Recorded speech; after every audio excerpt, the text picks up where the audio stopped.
그렇습니다. 작년에 새 역사를 쓰기 시작했고 마무리는 좀 아쉬웠지만 올해 다시 한번 그 역사를 써내려가기 시작했습니다. 그런 기분을 느끼려고 제가 프로게이머를 진짜 열심히 더 하고 싶은 이유 중에 하나거든요. 킹존이라는 팀은 저희 팀의 정말 큰 걸림돌이죠, 거의. 와, 피가 그냥 망했어요. 그리고 정글로 잡으면 많이 이기다 보니까 경기 때 되게 좀 마음 편히 하는 것 같아요. 어떻게든 이길 수 있다라는 생각이 있는 것 같아요. 킹존전 할 때는 특히나 저희가 다 못했던 것 같아요. 전 팩트로 하는 킹존을 한 번도 못 이겼어요.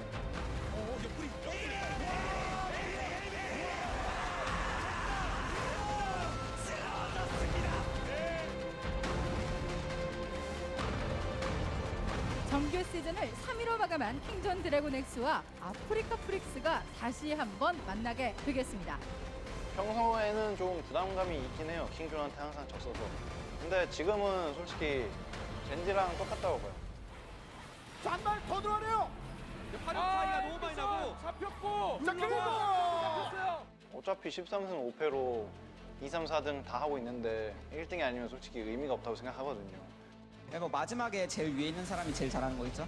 패전을 끝내기 위한 마지막 움직임을 준비하고 있습니다. 공격기를 써도 눌러도 막을 힘이 없어요. 독박 아프리카 프릭스 플레이오프 우리가 간다. 준 플레이오프라는 거는 저희 팀한테 있어서는 첫 번째 경험이고 오판 삼성이 되게 이제 큰 무대라고 생각하는데 길어서 체력전이 될 것 같기도 하고 멘탈적인 싸움도 될 것 같은데 재밌는 경기가 되지 않을까 싶어요. 이번 연도 스프링 메타랑 약간 좀 비슷해지는 느낌이라 이번엔 기가 위쪽으로 좀 쏠렸는데요. 드론들도 대기를 하고 있습니다만 여기서 플레이가 놓치지 않았습니다. 이거는 저희가 잘했던 메타인데 라고 생각하면서 임하니까 더 잘할 수 있게 되는 것 같습니다. 뭐 지든 이기든 내가 할 수 있는 퍼포먼스 최대한 발휘할 수 있는 그런 마음을 먹을 수 있게 계속 그런 식으로 푸시를 할 거고요. 도장 깨기를 이제 와카전 처음 이기고 플레이오프 올라간 건데 되게 신선하고 재밌거든요. 그래서 이번에 끝까지 올라가 보도록 하겠습니다. 지금 이런 폼이라면 충분히 결승까지도 노려볼 만한 것 같아서 지금 약간 저희 기세가 좋다고 말하고 싶어요. 딱히 킹존이라는 그 상대 전적에 연연하지 않고 이번엔 부담감 없이 잘할 테니까 다들 뭐 열심히 응원해 주시기 바랍니다.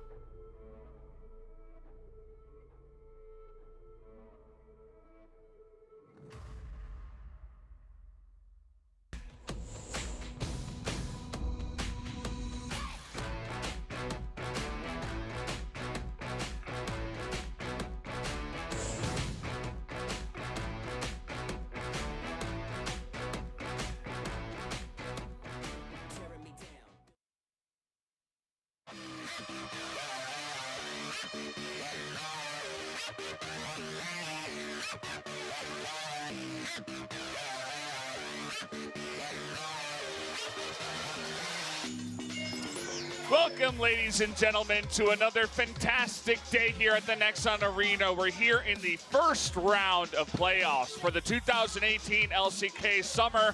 My name is Valdez. With me is Papa Smithy. We are going to be casting Kingzone DragonX up against the Afreeca Freecs here to decide who's going to move on to the next round. And finally, we're moving to that best of 5 stage. The best of 3 we saw, the wild card match, it definitely whet our appetite. It was super exciting, but we need more of it. We're going to get more today. Let's introduce our teams to start off the night. 그들이 바라보고 있는 곳은 결승 그리고 우승뿐이죠. 이 자리는 더욱 단단해지기 위한 과정일 뿐입니다. 디펜딩 챔피언 킹존 DragonX! Kingzone DragonX, the spring split champions, defeating the team that's in front of them right now 3-1. They're looking to repeat that performance here and move on to not only the second round of the playoffs, but also clinch that seed straight into the World Finals. That's right, we will have the second team in the world qualified for Worlds 2018 today. First team was over in the LMS, that was the Flash Wolves. The second team, if Kingzone win today, it will be Kingzone. If Afreeca Freecs win, they do a favor for KT Rolster, who will auto-qualify for Worlds based on that result. So today's victory will guarantee Worlds for Kingzone. It seems set in stone. It's very likely that Kingzone will go to Worlds one way or the other, but why not get the business out of the way and do it today? Do it today. You don't want to rely on other teams or wait until some kind of gauntlets or any sort of thing like that. But guys, we've introduced our first team. Let's go ahead and introduce our second. 기다려왔습니다. 그리고 드디어 만났습니다. 그들의 꿈을 물거품으로 만들어버릴 수 있는 기회. 승리보다 더 달콤한 복수를 위해 싸웁니다. 두 번째 결승을 향해 Afreeca Freecs. The Afreeca Freecs coming up from the wildcard match where they absolutely dominated Gen G 2-0. Gen G's playoff runs just continued to disappoint, but Afreeca did not disappoint at all. Keen is stepping up to a new level here in the playoffs, and they look like the very strong, dominant, dark horse coming into this one. They reminded me a lot of spring Afreeca Freecs, where their preparation and draft was very fit for their opponent. They were able to just smash Gen G in terms of compositions, in terms of play. They were ahead of the play. Gen G predictably were on the slow end. They were trying to read Afreeca Freecs, and Afreeca Freecs surprised them. And who's to say in game one they can't pull out another Joker card, a new pick, or another way to play League of Legends here on patch 8.15. If they start off with a victory in game number one, this would be the start of a big upset by Afreeca Freecs. It would be a massive run for them. They made it all the way up to second place in the spring split. They did go down in the finals, unfortunately, but they're here.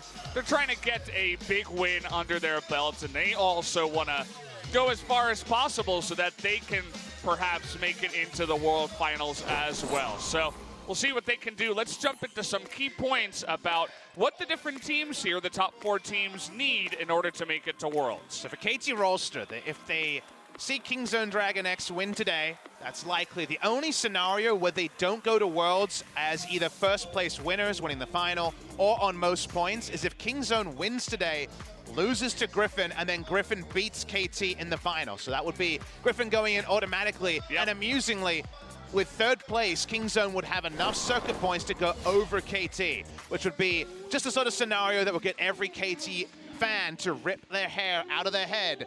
But there should be some history here for everyone to look at. Since Longzhu Gaming brought BDD into the lineup, since Khan joined Longzhu Gaming, they have never lost a series to Afreeca Freecs since 2017 summer began. It's definitely not something you want to look at if you're the Afreeca Freecs. BDD joins up, and then it's like, well, we just cannot defeat this team. Doesn't matter if it's best of threes, best of fives, or whatever lineup we run. We just cannot do it. They're looking to change that tonight. Kingzone DragonX, though, their atmosphere in the early game has been just entirely dominant. First in first blood percentage as well as goal difference at 15. They are the new early game champions. They've definitely been able to utilize Peanut's strengths a lot better in recent memory. Tank junglers are what they would prefer. But Afreeca Freecs, again, were able to read Gen G. Will they be able to read Kingzone today? I don't think they're as predictable as Gen G. But if they have the right strategy, if Spirit can actually corral Peanut and get ahead of him, that will be a really big thing for Afreeca Freecs. Their vision game has always been something we talked about. I love the "and Keen" comment because Keen was back into that top form when he played against Gen G a few days ago. He played the Quinn, he played the GP. They dominated in game two specifically. And even take a look at that solo kills bracket down in the bottom. Keen has more than Khan, who was the highlight of the spring season, was going in and dominating everyone on the top lane. Now it's the Keen show. 16 solo kills is a lot. We are, of course, in a best-of-3 format compared to the LCS, where the numbers would be lower. Obviously, we saw BDD pick up multiple solo kills in a game recently. Not really sure what the league leader is in terms of solo kills, but 16 for a top laner is very impressive. And on the red side for game number one, who's to say the Quinn won't be brought out again?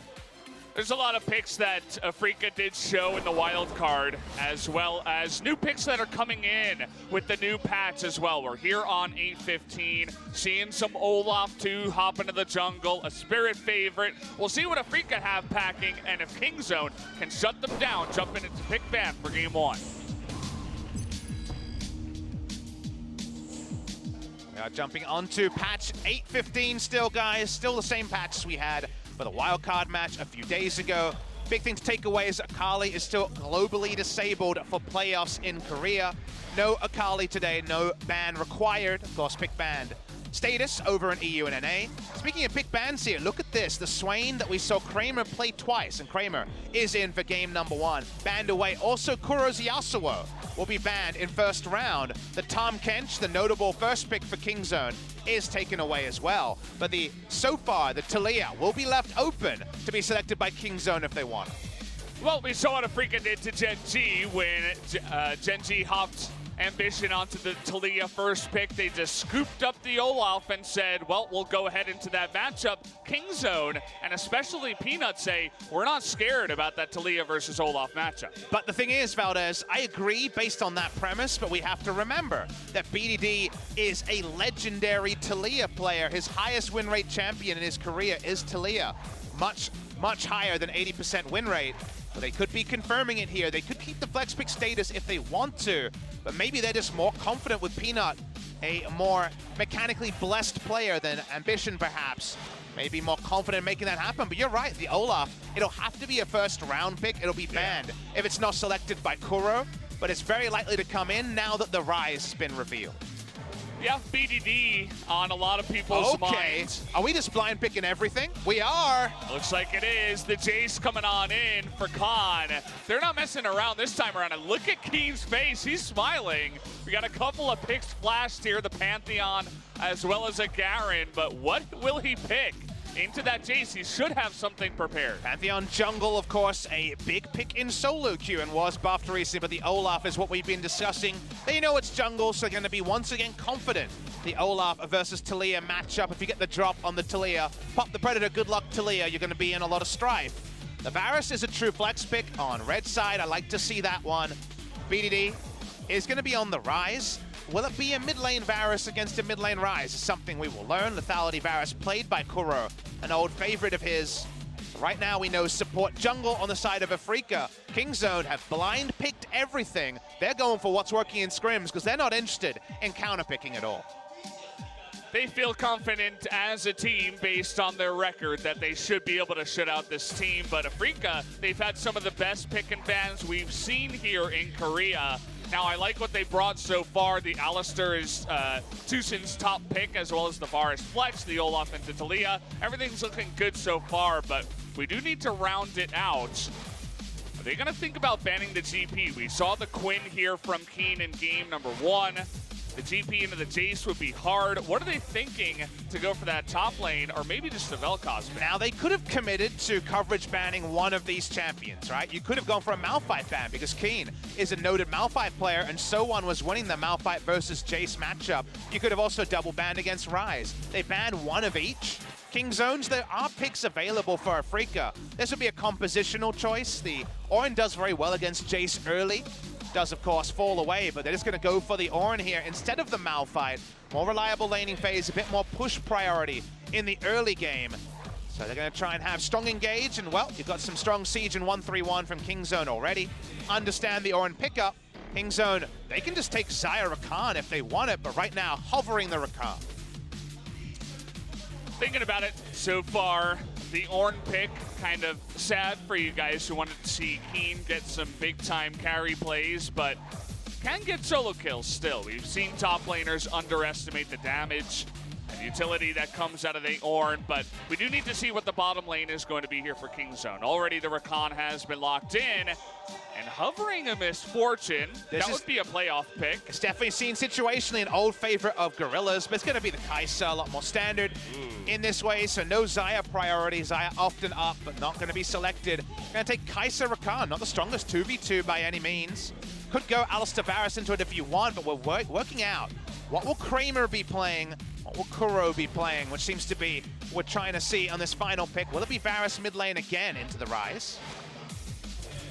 Well, it definitely seemed like Spo was thinking it, or we could just have Talon coming on in, as they're going to say, no Varus into the Rise. We're going to mix it up and flex that Varus into the bot lane. Varus seen as an answer to Xayah Rakan, the lethality Varus. You have a bit more options now when you're against this duo, but it's a very squishy lineup from Kingzone, so it could be lethality. We'll wait and see. Speaking of lethality, Kuro jumping on the Talon again. Talon, big nerfs a couple of patches ago, but can roam.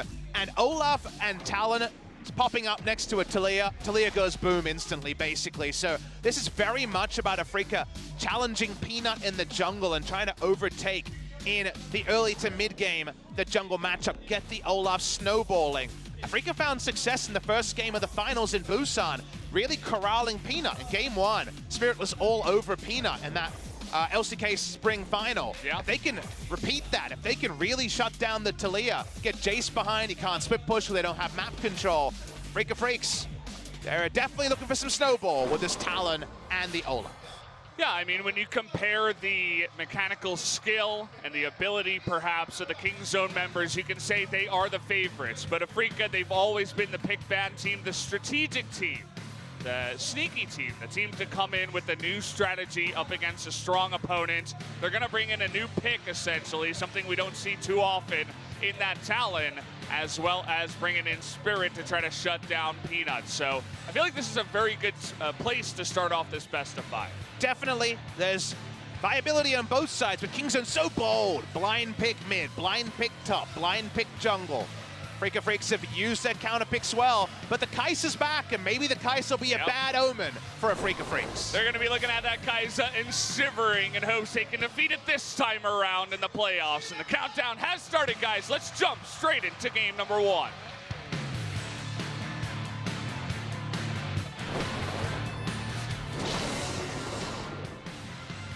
소환사의 협곡에 오신 것을 환영합니다. The fans have come out in throngs today, as they always do, a filled-out Nexon Arena to set the stage here for which team is going to be making it into the Worlds. Will it be Kingzone with their win, or KT with Afreeca's win? Effectively the quarterfinal, but we call it playoff round 1 in Korea because it is the first round of the best of 5s. Wildcard best of 3 was on Sunday. We're back 3 days later for the first best of 5. Kingzone DragonX versus Afreeca Freecs. Can actually be Unsealed Spellbook from Keen on the Orin. Can always pop over to Ignite, and those early trades go way better than you think of, because you think Jace smashing every lane matchup. The Orin can situationally do way more damage than you remember. Tucson, you can also remember, got his cowbell ready to go.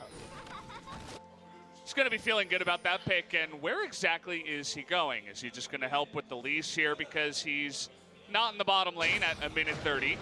Doesn't have teleport either. This is Aftershock Alistair.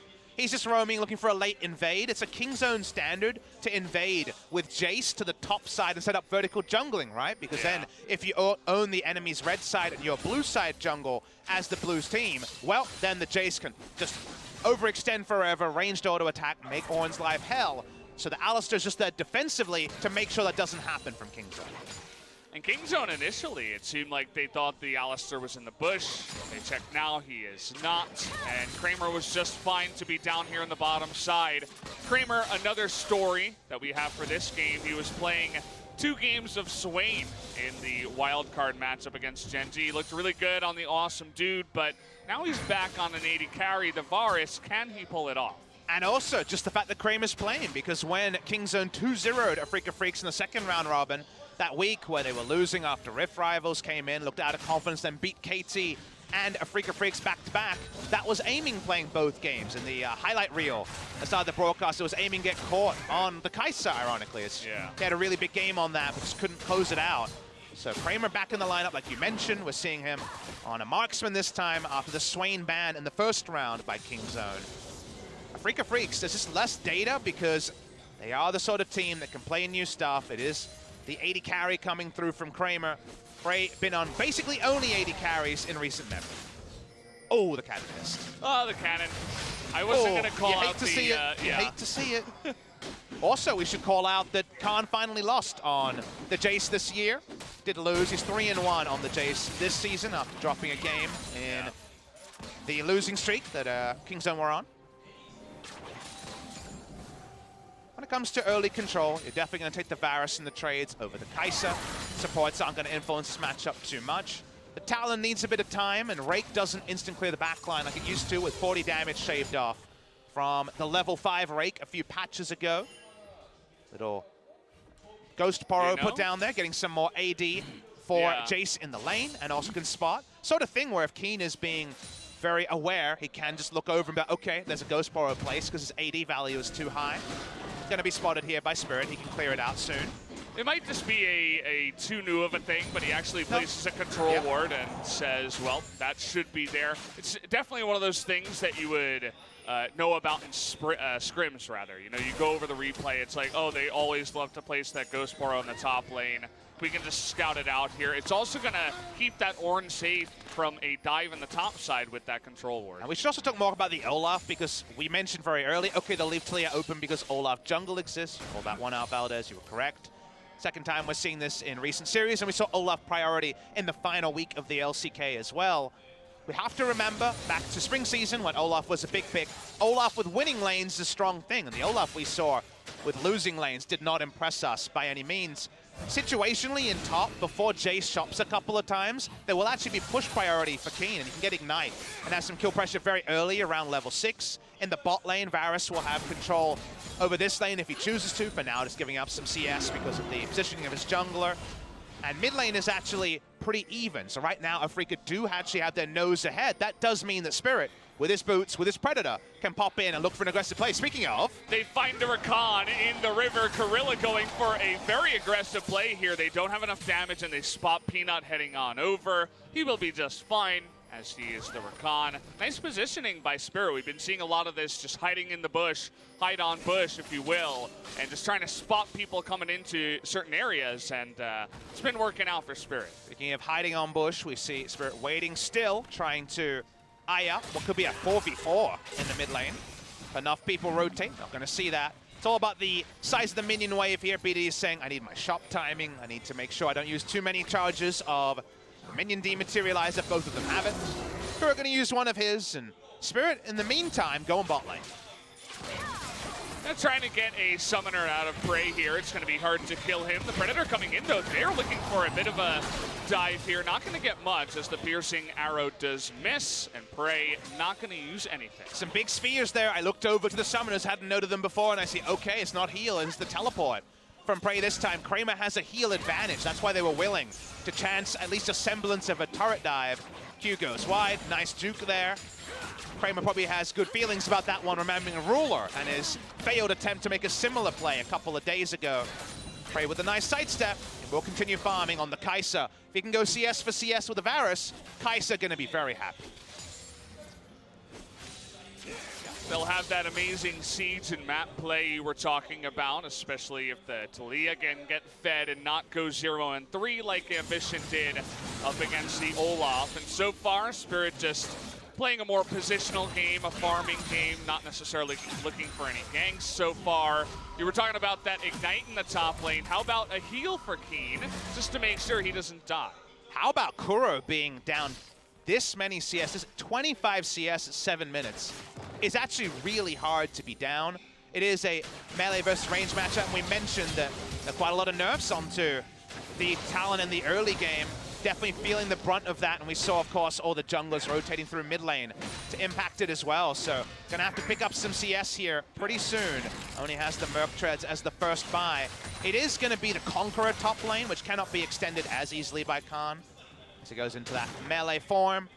But Keen gonna be pretty happy. Oh, okay, level 6 here. It might just be a solo kill. It is. The blast forward, and Kramer shuts down Prey as level 6 is hit before Prey can get it. Steely Gaze, he just straight up outplayed him. Don't think in any way Prey was expecting the level 6 to be popped over. He misjudges, solo kill for Kramer.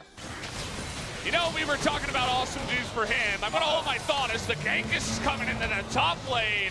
The knock up here onto the J. Spirit gonna get there. They get the flash, and now he's looking for Peanut, who is forced to flash. It's gonna be the one-on-one up against Peanut in the top side, though. Kian is gonna take out Keen by himself. BDD gonna make it over here with that Realm Warp. The burst damage from the Talon. Will it be enough? It does take out the Jace, but does the Olaf go down as well? Kuro will get away, but in the end, a 2-for-1 in favor of Kingzone. 3 kills coming in the top side, 1 on the bottom side, means overall a 2-for-2, but obviously don't feel good as Prey doesn't lose minions because he can teleport back to lane. No heal on him was what was punished by Kramer. So Definitely a big misjudge on the bot side, but it seems counterweighed by advantages topside. Speaking of advantages, Tucson already chancing some headbutt pulverizers. Tucson was in rare form on the Alistair against Genji, pulling off some amazing engages. Hoping we're going to actually see that engage play in this best of 5, because cruelly, when we did have Afreeca Freecs versus Kingzone in the spring final, it was Tucson on Tom Kench basically every game, outweighed by the prey coming through on Kai'Sa in that series. So on the top side, Keen just baiting in Khan. Ends up overall that delayed 2-for-1 for Kingzone. Like the idea going for Peanut on the Taliyah, but he misses his axe and he leaves his Ornn all alone. So Spirit goes flash for flash, but doesn't get the job done. Keen, or rather Kuro, has to kind of clean up, and Spirit at that point, with the roam from the Rise, wasn't able to do much. This ward should have spotted Spirit. They should know where the Olaf is. And Khan just going to be happy to hang back and go play the Ruin King on this matchup. Turning to old strategies, and it seems to be well diagnosed by Afreeca Freecs as well. With no flash onto Jace, he is pretty easy to be taken down once the Ornn Horn is available, and we can see he's a couple seconds away from that ultimate. Jace going to be a pretty big split push to try to overwhelm, and we were hyping up the Olaf versus Taliyah matchup, but remember we talked about those conditionals of the winning lanes around it. Jace will eventually be able to do quite a lot of trade damage onto this Ornn. The Kai'Sa, once she can start taking Killer Instincts aggressively, can situationally have threat on the bottom side. So really, it's going to be a result of the vision line, a result of the side pressure, how the Taliyah is doing, because so far Peanut has skipped around the Olaf very deftly. That he has. I was thinking about the mid lane and why Kuro should be down this far. He started off with Merc Treads, doesn't have the AD to get that really efficient clearing. Also, if you don't have Cleanse against Rise Taliyah, you're asking to die if you overextend. So I like the idea. He is a little bit far behind. We'll see if he can come through a little bit later on in the game, in the mid lane, or rather in the mid game, after picking up that assist in the top side. And the hope for Afreeca will be that this Talon will always have a role, because he can just try to assassinate Kuro. Speaking of assassinating Kuro, Khan for Khan once again here. No flash onto Keen. Here's your Talon right in your face. Down he does go. And this time, Khan is going to be the one baited in. And that's the point I'm trying to get to, is that usually a Talon reaches a point where he can't kill the side lane tank. He doesn't really 1-3-1 fast enough. He takes Ignite instead of Teleport. He doesn't have a role. If Kuro can just assassinate Jace in a side lane, then he's going to have a role this entire game. It's a sieging comp from Kingzone that runs to run 1-3-1, but they don't have sheer range on their 1-3-1. Their 3 in the mid lane is a Kai'Sa, who's a much shorter range champion. If the Jace being answered, maybe it's enough for Kuro that his laning phase hasn't been ideal. Picks up another kill involvement. Frozen Heart is now there on Keen. Things getting slightly better for Afreeca Freecs. This move from Spirit and Tucson, they move in onto the Drake. It looks like they're faking taking it as they're walking over the scuttle. Gorilla trying to come in here, get some vision. Kuro hops the wall. And no Infernal Drake will be taken for now, but Kingzone thought they were being duped there as the bottom lane and the Taliyah were not in position. I think Kingzone definitely need to know a lot more about what Afreeca is doing than what Afreeca needs to know about Kingzone. Afreeca have much more reliable engage with the Ornn and also the Varus and Alistair. They also have the ability to come out of vision with huge burst and skirmishing with the Olaf and Talon showing up very quickly with Predator and also the ability to jump over the wall. Kingzone definitely need to slow and steady these plays. But still on 8:15, so there's still vision provided by the Taliyah ultimate, a very useful utility thing that's being removed on patch 8.16. Khan roaming down. They'd love an Infernal Drake. It's a Jace comp. Yep, gonna take that one pretty much for free. The Talon was super low. I think that's part of the reason why they just walk on over and take it. They had full bottom side river control as well. Khan even heading his way down, even though he did have the teleport advantage, didn't need to use either of those abilities. They'll just make it back, and that's a fantastic Drake for them to pick up. While we're outlining how Kuro could potentially be relevant as the game goes on, because usually you just think, oh, Kuro doesn't get the kills, he's Talon, he's done. Remember that Afreeca Freecs are basically full AD. It's not going to be an AP Varus in this build, it is by the Ruin King. It's a full AD comp, and sometimes that might mean you just scoff at it and say it falls off. There's no tanks on the side of Kingzone, so it's not going to fall off as hard. But for the Rise, who's going to have Ninja Tabi, soon Seraphs, he's going to be able, you think, to beat anybody in the side lane. And that's the one variable with BD already up in CS that might actually send a real shiver up the spine if you're Afreeca Freecs. Take a look at the positioning of Kuro. He was just walking around the top side. The scuttle was taken, so he couldn't run up the river. Eno was nearby as well. BDD, we've talked a lot about how he's trying to earn that MVP of the split so far, and, well, already most CS in the game. Had a relatively easy lane, dominating the Talon so far. I want to see him carry, though, once again on the rise. We've seen him do a lot of crazy things on Aurelion Sol, on Zoe, specifically in terms of carrying in that sense, but can he help his team win on the rise? That's what I want to see. I think it's definitely something he can use very well. Good laning phase already, the 1-3-1. He seems unassailable. Of course, he will not be able to repeat as a 3-time season MVP. The regular season MVP already won by his teammate Khan, but playoffs MVP's up for grabs. Speaking of up for grabs, being Spirit and Kuro still being pretty tense. Remember that at 15 minutes, we haven't seen much value out of the Olaf Talon on the invade until maybe now.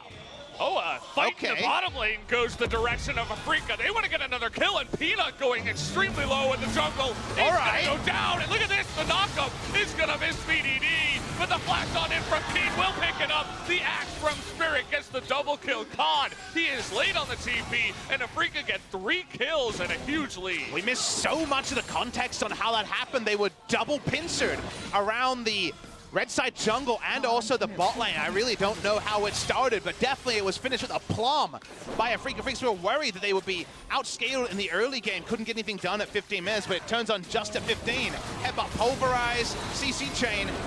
Gorilla just straight up dies, just like we saw Prey straight up dying. What's going on with the bot lane, we ask? In the meantime, Peanut assassinated, Kuro able to kill his old teammate. Don't see Kuro go down on this side either. Perfect play from Afreeca, just a disaster for Kingzone. A huge disaster, that's for sure. We're seeing a lot of why the Olaf works so well into the Talia. He face checks the Olaf in the jungle, and then you're dead. It's flash for flash over the wall. He tries to escape with his own wall. That doesn't work if you get damaged, right? So he goes down, BDD kind of gets baited into it, and unfortunately in the bottom lane, Gorilla just not respecting the amount of CC that Varus Alistair has. I know, but that's caster speak, right? You want to say things like that, but you can't have Prey straight up die and then Gorilla straight up die to a Varus. It's happened now in back-to-back plays. Not good enough for the duo that have been sticking with the marksman. It's Kramer on the Varus, which is the surprising thing, but Prey and Gorilla both misjudging a pretty simple execution for Afreeca is the part that just should not be allowed in a game of this magnitude. We'll see if Kingzone can get any foundation under their team right now. They're about 2,000 gold behind here at 17 minutes. But again, Peanut needs to do a lot more damage to discourage the Olaf from just running all over him. The Olaf already with that extra money, with the 3 kills that Spirit has, by the way, has picked up the cloak. He's got a lot of magic resist in his build already, and he's not going to go down that easily. And this is the part of the game where Afreeca have to stick the landing. Kind of similar analysis to what we were talking about with the Quinn game in Game 1 against Gen G, where right now they have a lot of things that Kingzone can't answer. Olaf rolls through with 3 kills and this much tankiness. Press Predator, you got to get the hell out of there. Doesn't really matter. If it's an even trade of members, you're not going to be able to out-skirmish them. Now the Talon has his first item complete out of nowhere. He's only down 20 CS still, but he also has a Olaf, and Olaf and Talon going to wreck anybody. 2v2, 2v3. Kingzone have to play respectful until they can hit the 1-3-1, put down a Rise route, and Prey swoops in with the killer instinct, and they assassinate people and make the map wide. Afreeca Freecs own basically every other scenario, so it's on Afreeca to basically take every open invitation. Here we go. Here we go again. Prey just way too far up the lane, and Kramer's going to easily go for the flash chain of corruption. Takes him out with the help of that, and Kuro looking for more is going to be charmed up. In the bottom side, they're going to try to dive here onto Keen. Will be successful. The 3-for-1 will trade it 1-for-1. Kingzone are making plays on one side, but nothing's being thought through on the other. You have to hang back. if you're going to have 3 members diving bot lane. But Kingzone just aren't thinking 3 steps ahead. They're actually multiple steps behind Afreeca Freecs, and they will lose another turret. This is going to be 3 out of turrets down to 18 minutes. This game was at parity 3 minutes ago. Yep, this game is spiraling out of control already, and it's just a couple of mistakes and face checks from the side of Kingzone that's allowing this to happen. Not to mention a second Infernal Drake here. Kingzone, though, they have done a good job of coming in here in time. Afreeca were just focusing on other objectives, and at least the second Infernal will go to Kingzone. So DragonX, you're right. They'd have more battle stats, which means that the light at the end of the tunnel is still very bright. It's looking beautiful in 20 minutes time, but the next 10 minutes is looking very perilous for Kingzone. Consider Prey's thought process of, I can't see anything, I really want this cannon minion, then you just die. And that's so greedy, such a greedy play. Look where his support is. Support's chilling out behind the turret doing a vision play. He's not there. With his team, he's probably coordinating with the other members on the other side. Prey and Gorilla have made now 3 different laning mistakes between the 2 of them. Kingzone can make another good play, but they can't afford to take 1 step forward, 2 steps back when they're playing into when Afreeca is at their strongest point. Yep, you were talking about sitting back, waiting for the later game, allowing those percentages on the Infernal Drakes to do the work for you, but you had to have known with zero vision control that they were going for the Rift Herald. They wanted to accelerate this game. Definitely a bit of a mistake, and unfortunately the bottom lane so far for Kingzone has been disappointing a bit. Kramer and Tucson, Kramer on the AD carry, they've been a delight, right? They're taking these chances and they're saying thank you very much. We're going to go ahead and try to carry for our team. Definitely good news for their confidence in game number 1. So Kingzone, what you do now, you take a deep breath, you remember how strong your 1-3-1 is, you're pretty happy with where your Rise is at, still up in CS. You get some wards on the map. That's what we see Talia and the Rakan comboing for now. Until they walked over some of the vision, it was just lit up by Afreeca Freecs. So you need to actually get control vision down, but that's not enough. The awkward thing is you also need to find an extra warding totem to ward all the paths that the Assassin's Path E from the Talon is made predictable. Of course, warding against the Talon, just like warding against a Rammus and some of the other Predator laners, is a little bit different. Against an Evelynn, that's another one. Need to make Afreeca predictable, because right now, we've already explained, you can't outdo their item spikes and just where their champions are naturally around level 12, level 13 at 20 minutes in. Make this game predictable. Don't take any more risks as Tucson misses the headbutt ball. Not the first time we've seen that, but the double knockup from the Yard, and look at Spirit go. There is nothing that this front line can do to stand up to Afreeca. An easy couple of kills, even after another failed engage there from Tucson. Afreeca running away with this one. They just keep bulldozing Kingzone as flash headbutt pulverized does miss by Tucson. Some zoning plays. Not the first time you said that today. Yep. I mean, you could basically say the same thing for both teams. Kingzone have kept just bashing their head against a wall, which is Olaf, Talon, Varus in the early game. And that has been taken advantage of with 21 minutes in. They know that Kingzone have never been around for vision in this area. So for now, it's not scouted. They're going to be running into a level 14 Talon who's going to go ahead, and they're going for the turn here, trying to slow down BDD. There is the Rakan. Kuro still on the chase. They find Prey on the top side. Kuro is going to go over. Look at King going 1v2 on the back side. Prey goes down as well. Khan just desperately trying to get whatever he can on the backside. And Kuro's going to survive. He flashes away from that damage of the Jays. And Talia now pushing forward. And there's the engage from Tucson. Should be able to go down. Nice last rock from Peanut. Maybe a little bit too aggressive towards the end, but still ends up in favor of Afreeca. 1 for 2 is not the worst, but look at where the minion waves are when they're making this play happen. Afreeca Freecs have the backup here. You don't feel great about a 2 for 1 when you're now only 11 to 4 in kills. You're already way ahead, so you don't blow it open going 2 for 1. But a lot of minions are being lost to the turret at the same time, so that's why an extended fight suits them. Look at how far Kramer is ahead of Prey. He's at 3,500 gold at 22 minutes into the game. Outrageous lead. Kuro's positioning here is very intelligent. Afreeca Freecs know that given where the minion waves are at, if they also went 3 or 4 for 1, the game might just end in this play.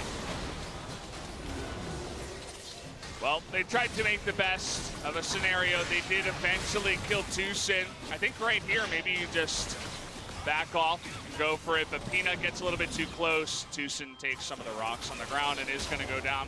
Could have been a 2-for-0, but I think they really wanted to follow up. They're feeling the energy, and they are very far ahead, so why not? But definitely a nice play there from Afreeca. It was very early on in the game, so they didn't have a ton of Baron damage. The turn was the best scenario for them. Surprise of this game is it's been played out. If I was going to explain it to someone who didn't watch it, it seems like Kingzone are playing champions they know they're good at, and Afreeca are playing champions they know they can beat those champions with. It feels like Afreeca Freecs are very confident with their comp into the enemies, and Kingzone are like, we got Talia, Jason, Rise, yes, you know? And that, unfortunately, Afreeca have just been able to exploit mistakes like this again and again. Doesn't have his flash here. There's the Chains of Corruption. Should be the burst damage here. It's going to get slammed down by the Olaf, and now he just runs away from the Talia.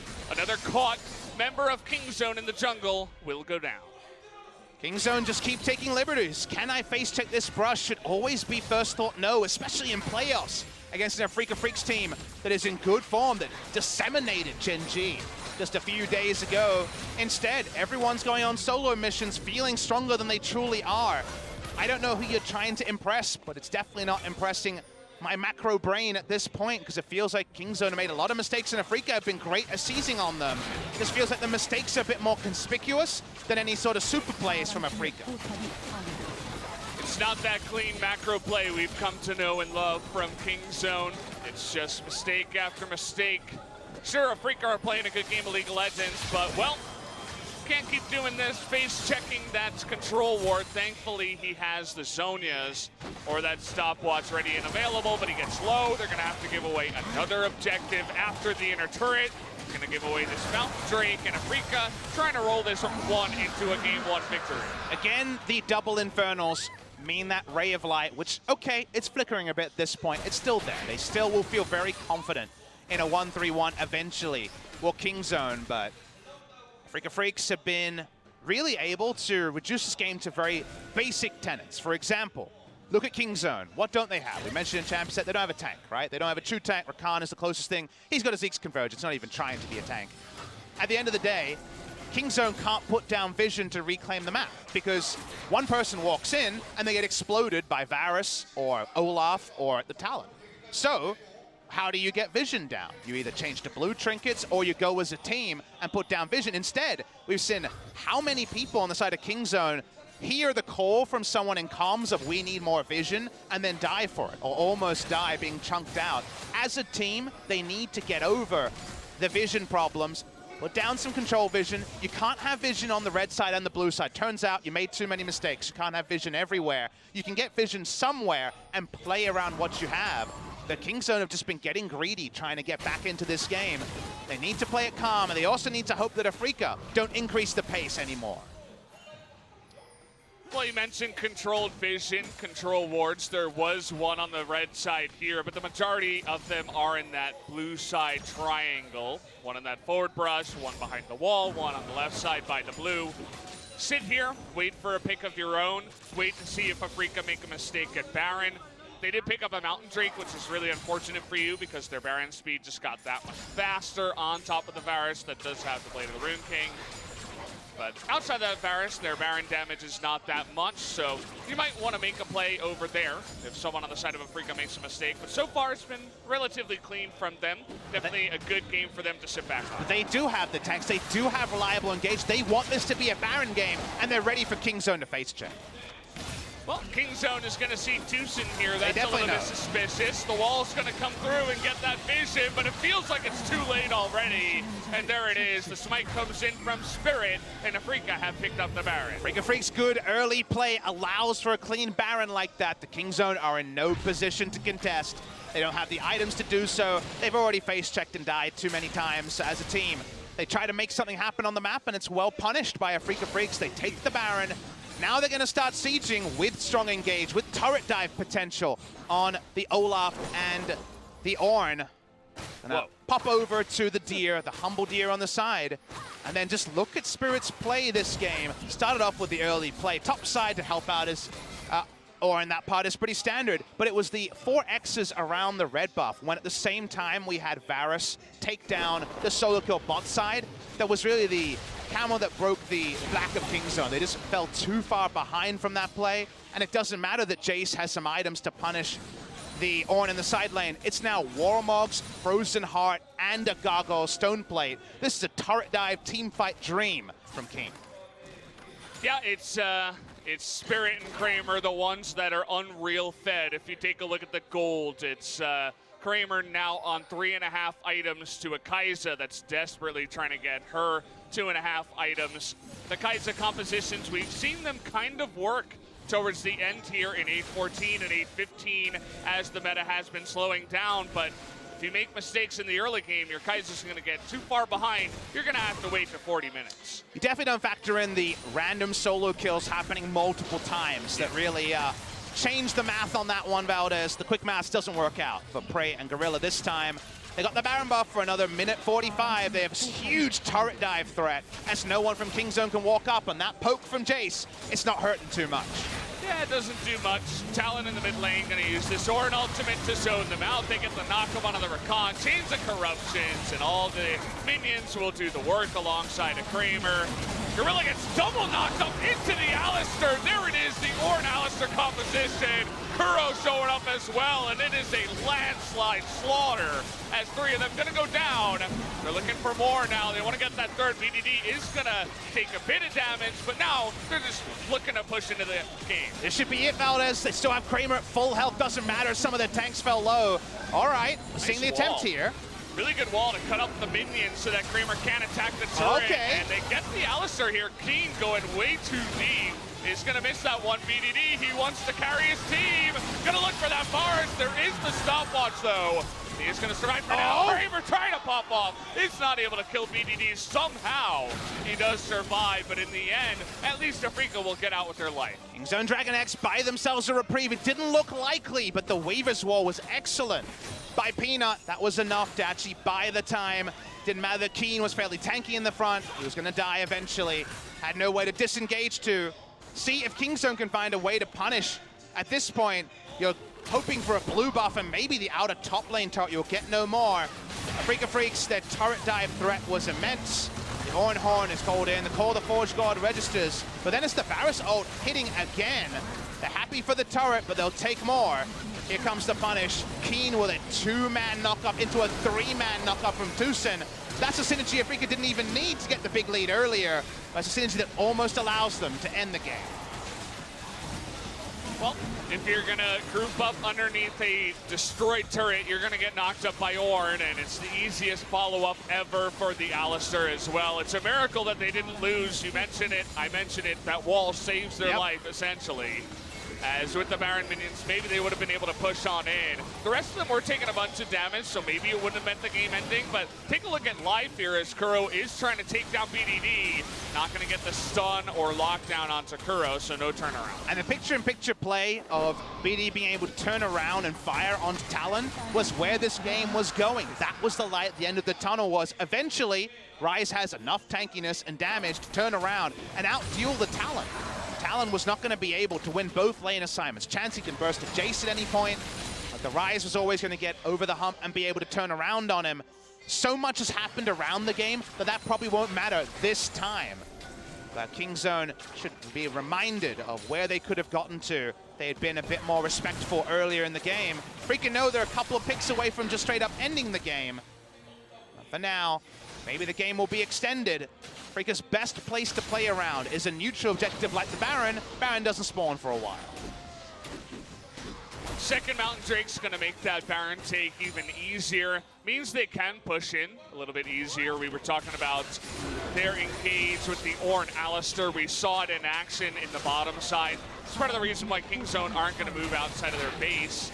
Just going to let that last outer turret go down and say, well, we got to hold down our base, guys. We have to wait this one out with a double Infernal. Let us get some items. Finally, we do have 3 items on the Kai'Sa. The Ryze is beginning to come up here as well. Kingzone still have a chance, even though they're down 10,000 gold. Question is, how do you kill or trivialize Kramer? Because he is just the most fed. He almost has 6 items at 32 minutes. Stay Zeal item completion away. Might be rapid fire cannon just for a bit more safety and more burst on the poke here. Kramer is not a lethality Varus. He is not falling off. He is obscenely far ahead. And there's no threat onto the backline, barring an amazing Realm Warp or Kai'Sa herself going in there. She's going to duck, so she is not going to be diving in. We'll pray 0-4-0 on this game. So the difference in the marksman is very likely to make it almost impossible for Afreeca Freecs to be taken down in a true 5v5, unless you can make it a very advantageous flank.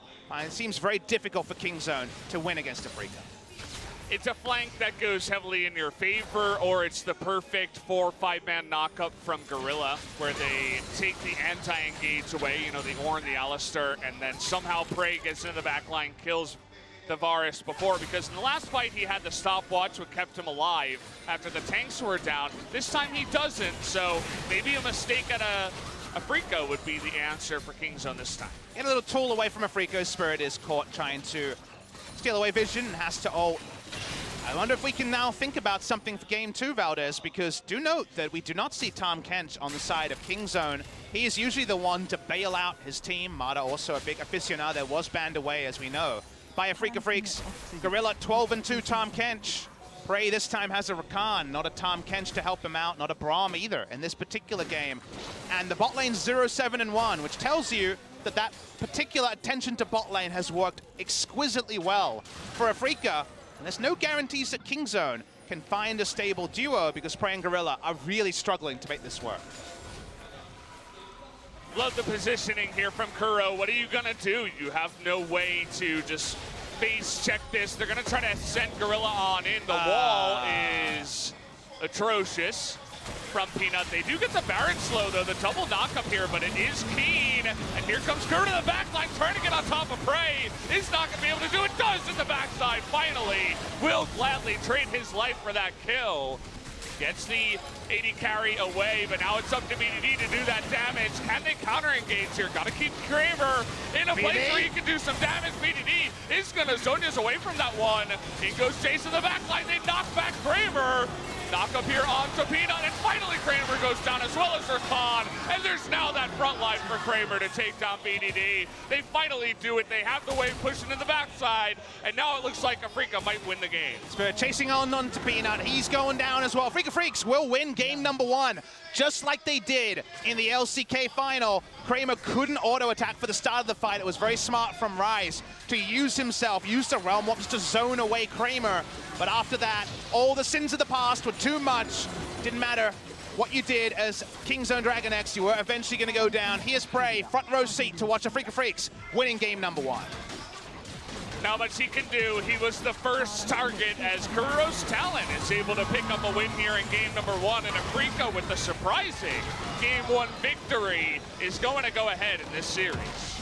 Nicely done by Afreeca Freecs. Kingzone DragonX surprising us with the sort of rustiness they were showing at Rift Rivals, and after Rift Rivals, they seem to have worked out those issues. Kingzone came in on a 5-match win streak, but the problems crop up. They're ugly head. The bot lane without the Tahm Kench doesn't look like it is in any way the Prey and Gorilla duo that have built up such a reputation for not dying in lane with very few resources over the course of the last 4 years. Kramer plays Varus, no problem that he's off the Swain, and Afreeca Freecs smash Kingzone in the early game. The bold strategy of blind picking your jungle and 2 solo laners is definitely turned on its head, and a well-deserved victory for Afreeca Freecs. Coach comes in, points at Prey's keyboard, probably asks them, was there a problem with your keyboard in this game? Because he was not the guy. Oh boy, look at him. The coach is going hard on Tucson, and he deserves it. Tucson, fantastic game here. I love Uv getting really, really hyped after that win, but Prey and the rest of Kingzone have a lot of thinking after game 1. This is a really cool Prey, because Talon is patrolling one entrance to the Baron, and then the Ornn ult would have been able to ravage the other. But the moment that Talon commits, Rise puts down the Realm Warp behind and zones away Kramer. Kramer was the VIP for the side of Afreeca Freecs, wasn't able to do damage, but because Afreeca won the early game, the play works out anyway. That's the result of getting a gold lead. And then by the end, it looked like BDD. Could he find the heroic play and assassinate Kramer? He could not. Kramer stays safe, and when he starts free autoing, they can only be one winner in this team fight. Love how he waits until he's absolutely safe, as you mentioned. BDD just couldn't get into the back line. They play front to back here. Kramer just waiting until he can do damage and not die. Stays alive towards the end.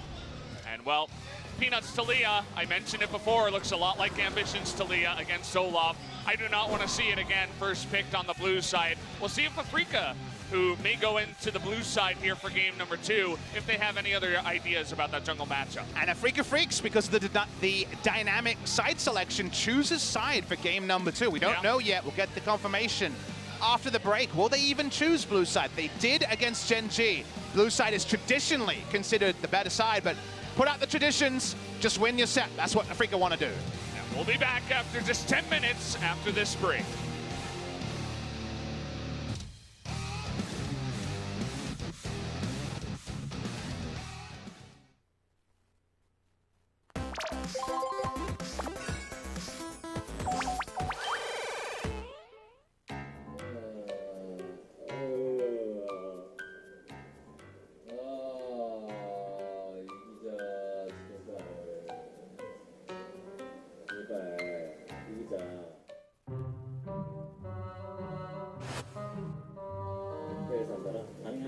오늘 상관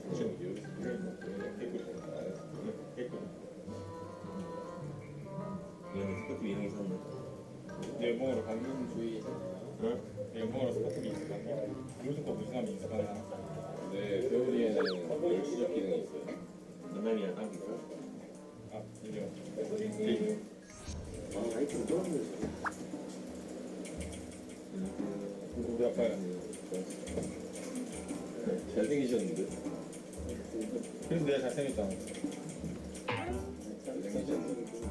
그래서 내가 잘생겼잖아, 한주야. 아, 별로. 아, 진짜 별로 안 닮았어요. 아이, 잘생겼어. 미치겠네. 형, 아빠 안 닮아요. 아니. 이번에 쳐줄게요. 가줄게. 뭐가 쳐주게요? 쉐노플. 오케이, 나 탱이야. 물건 쳐줄게. 나 쳐줄게. 나 쳐줄게.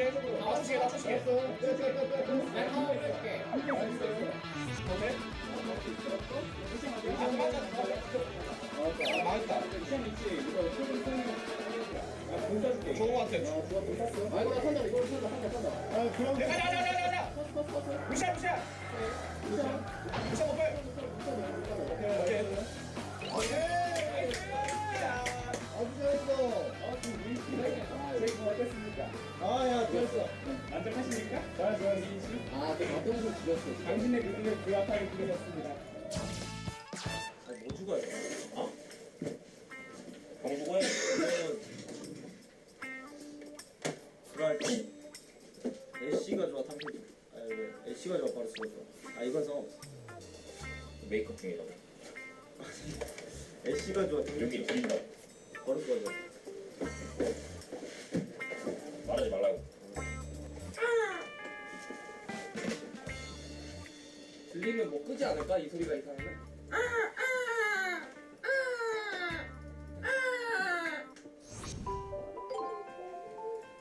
안 보여.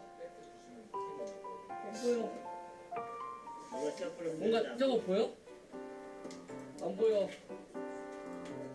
저거 뭔가 우리 보면서 들고 주시는데 안 보여. 뭐야? 여기 레이저. 보고 올게. 여기 레이저. 뭐였어? 건모 보러 강릉에서 왔대. 건모 팬이야.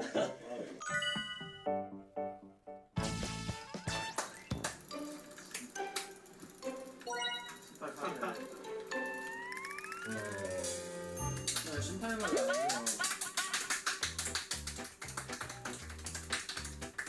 박수 100번 쳤어.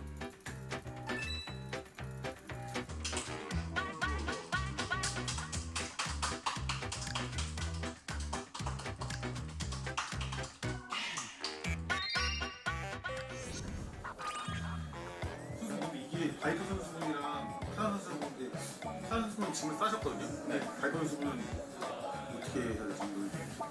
그거 그냥 놔두셔야 될 것 같아요. 발표 선수가 되게 예민해서 본인이 짐 그냥 근데 이거 왜 아무도 안 챙겨주지? 너무 많아. 니엠스 선수는 선수 예민하시다면 나중에 듣고 세팅할 때만 예민하다.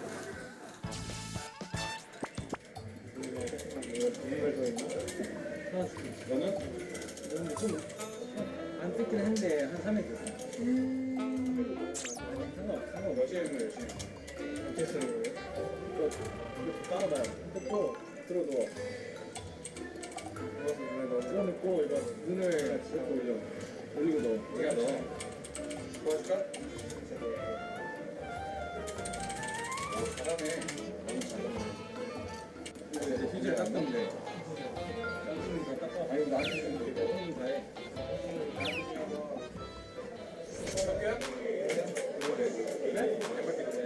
MVP는 감독이신다. 오. 300점. 하지 말라고 하지 마. 300점이잖아. 지금 안 싸냐고 지금 안 싸. 너 지금 안 싸고 있어. 얘 지금 안 싸고 있냐. 와 MVP 받았다고 이거 기부만 드리는 줄 이게 심각이 안 써. MVP 받으면 당연히 지금 생각하는 거다. 선수분 얘기해주세요. 제가 우리가 마인드가 많이 하는 줄 알고. 제가 여기 없어요. 저 이렇게 키우진 않았는데 이렇게. 그러니까 저거 너 이렇게 키우지 않았어? 기 오반장이 져가지고 제일 잘했다 오늘.